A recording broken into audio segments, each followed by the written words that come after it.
70,000 men were just caught in a group chat together talking about how whomever wants to assault their sisters, wives, mothers, they can, their fantasies with it, how they should do it. I know that people want to keep pushing this narrative that it's not all men, it's not all men, and I agree, it's not all men. Even as somebody who has actively been talking about this for over a year now, it's not all men, but it is majority of men, unfortunately.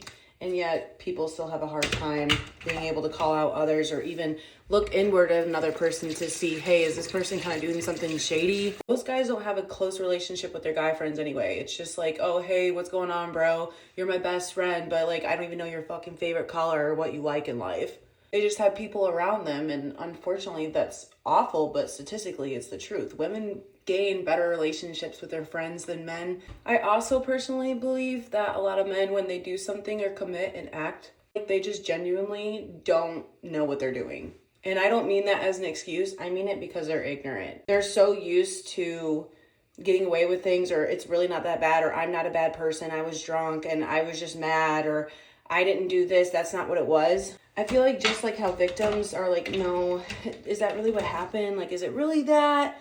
I feel like perpetrators do the same thing. Not in every instance, and I think some know like, hey, I'm being a douche and I'm taking advantage of someone in a different way, but I don't think that they really look at themselves and think that it's physically. I think that they maybe make excuses for themselves and are like, yeah, this is fine. I'm not doing anything wrong because I'm a good person. I have friends, I have a good mother, I have a good father. And even if they don't, at heart, they think that they're a good person. It's just kind of like making me wonder, when are we going to get to a point where it's like we hear things like this and we're having conversations rather than just like, holy crap, there's 70,000 men talking about how to do things to their sister, wives, and mothers. All together, 70,000 men. And actually be able to do something about it rather than just say it and then kind of breeze over it and be like, whatever.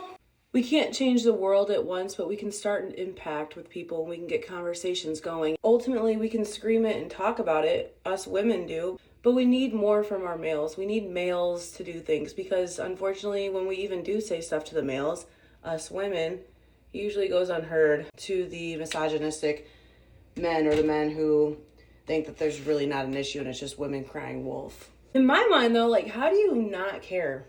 I don't understand how more people don't advocate for things like this because it happens so often, and pretty much almost every single woman that you know has either been sexually assaulted or sexually harassed in some way, shape, or form. And yet people still don't care. It's like, I will shout to the rooftops. I think that sexual assault is the only crime that the court system doesn't want to prosecute because I think a lot more people would be in a lot of trouble. We actually did stuff about it. And I personally think that the only reason why Diddy's getting in trouble is for something bigger. It's not just because of him and he did a boo-boo. He did something bad.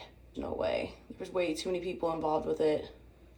It's probably a really good thing that I didn't end up becoming a lawyer, only because I wouldn't be able to live with myself if I put someone like these men onto the streets because they're free.